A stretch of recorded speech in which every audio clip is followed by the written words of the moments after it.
Go Island is brought to you by German Auto Import Network. You're watching Go Island, the weekend edition, here on Shaw TV. I'm your host, Rae-Anne LaPlante, and we're on Gabriola Island at Watercliff Farm, and I'll let Kelly Robinson tell you all about it.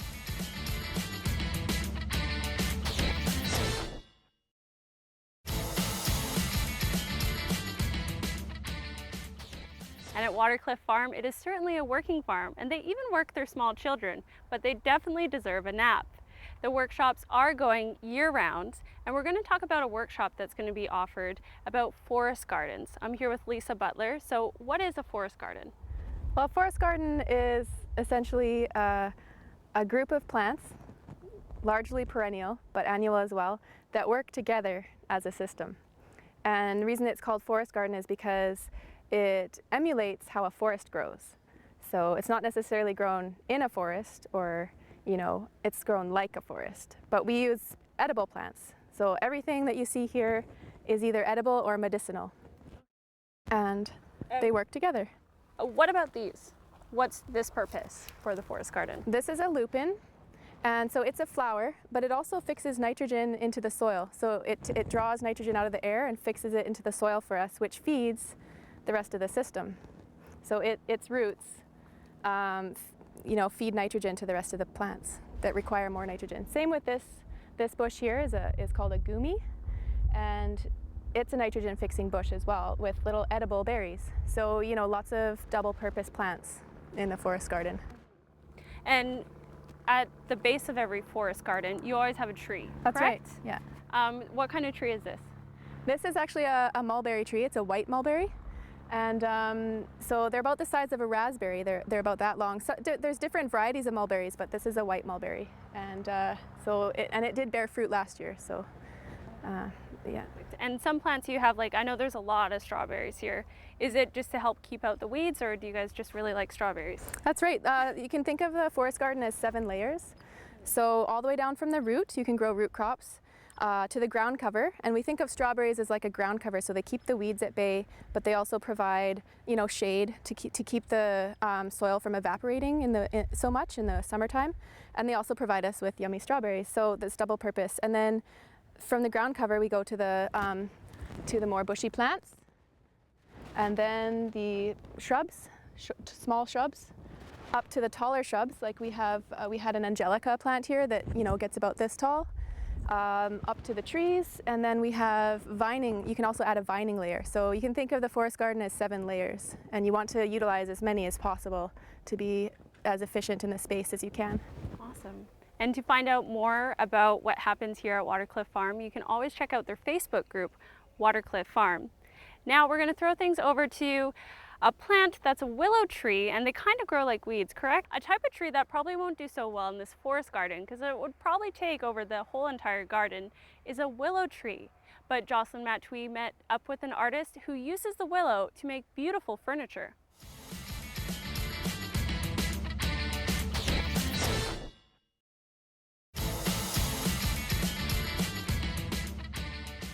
We're here at the Watercliff Permaculture Farm, and I'm with Kaylee Graham, and we're going to talk about hugelkultur. So what exactly is that? Hugelkultur, as you can see here, is woody debris that we have taken from the forest. We don't like to use things like cedar, it's things like alder, poplar, birch. Rotten woody debris that's already breaking down is great. You layer it on the ground, and then you add different materials on top, like leaf mulch and seaweed and aged manure. And we also then took all of the ditch out and dug up, and then flipped the sod over on top as well, so that added to the soil. And what it does is it all works together. All of the little microorganisms get working, and they break down all the material, and they create more soil. It takes a few years for it to fully break down, but in the meantime creates oxygen and air pockets, so that you've got great tunnels for earthworms and other organisms. And yeah, we're finding it's really great. I read a lot about it, and it's really nice to be applying it and seeing that it's working for us. So. And when you guys first started out, is this alder right here? Or what kind of wood is this? Yeah, that might be alder. I'm not exactly sure, but it looks like alder. Is there anything you guys tried that you thought, oh, we could have used this better, or? kind of trial and error? Yeah, well, we're finding that there are certain root crops you don't want to do in some of the hugelkultur because you need quite a deep taproot for that. You know, you want your beets to go down and you want your carrots to go down. So certain things you wouldn't necessarily grow as much in the new hugelkultur. In a couple of years, it'll definitely be broken down more and there'll be more soil there. And then we can grow all kinds of things in there too, so yeah. And how efficient is it? Like, are you still watering every day or kind of let it run free and do its thing? Oh yeah, we're still watering. It does act like a sponge and holds some of the water in. But yeah, you definitely still have to water when it gets to this season. But like I said, it's in the spring, it's great because it's raised and it's not too wet and we can plant in there really early.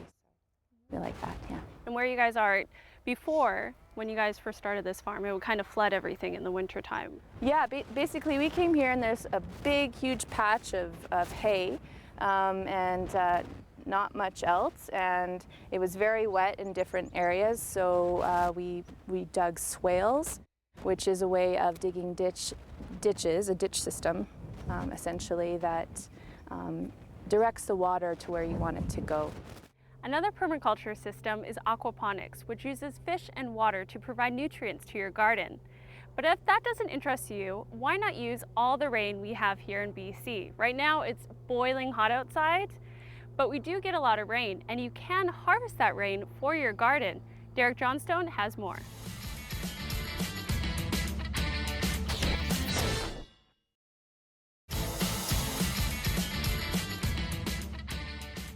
You're watching Go Island, the weekend edition here on Shaw TV. I'm your host, Rae-Anne LaPlante, and we're at Watercliff Farm.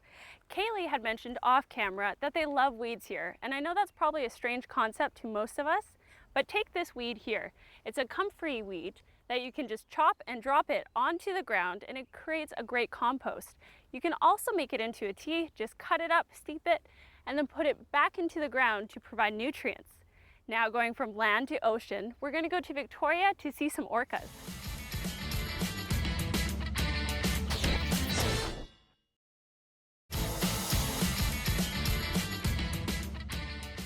So while you probably don't want to get too close to these plants because they are stinging nettles, and as my cameraman Derek found out, they do actually sting you. They're really great to reuse in your garden. You can just chop and drop them and they can provide a lot of nutrients back into your gardening system. Speaking of reusing, Jocelyn Matui meets up with a man who uses his restaurant vegetable oil to fuel his car.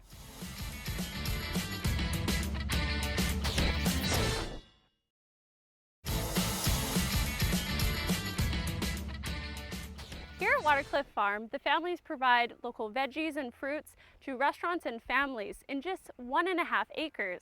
In Kagera, Tanzania, a lot of people rely on farming but make very little money. A group in Nanus is trying to help orphans in Kagera and their families through the Tumaini Fund.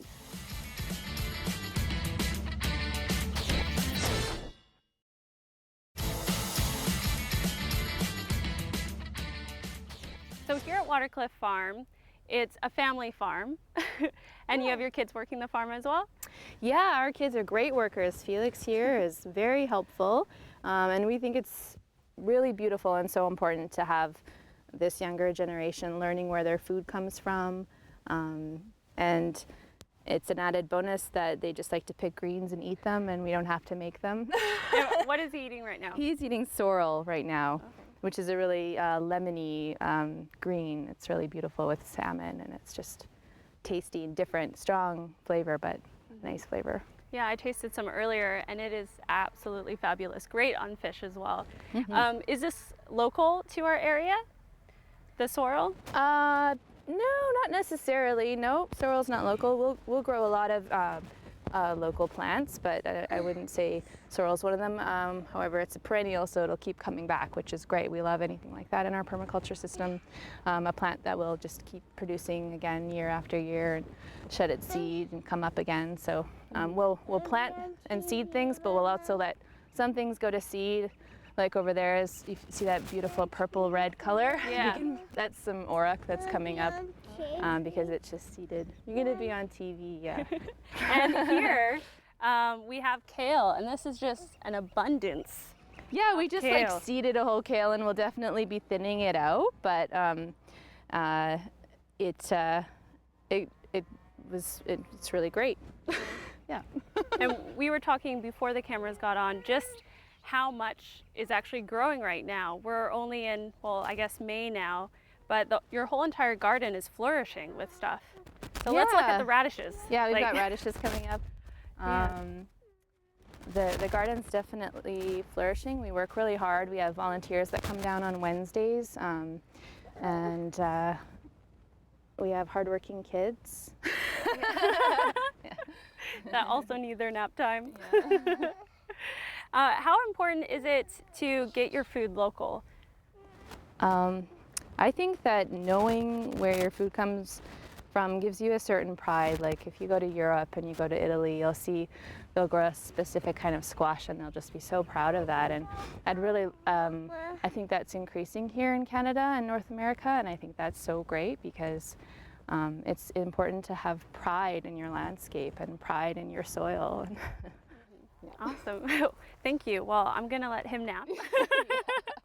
And we'll throw things over to Kelly Robinson, who meets a mother who was inspired to kind of learn more about nutrition when her child got sick.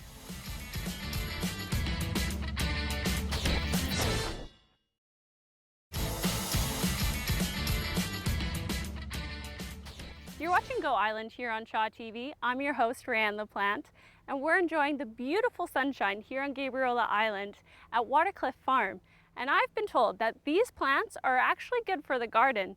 Dandelions, we usually just want to rip them up, but they actually provide great nutrients because they have deep roots.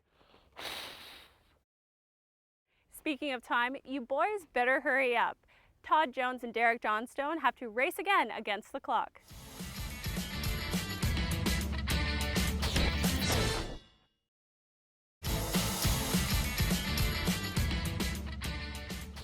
The boys still have a big lead against Kate, so if you have an idea to stump them, contact her at kate.bergen@sjrb.ca.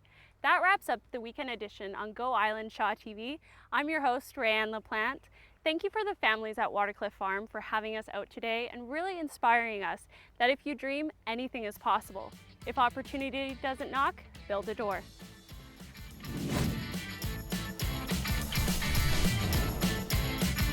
Go Island is brought to you by German Auto Import Network. Clothing supplied by Catwalk Fashions.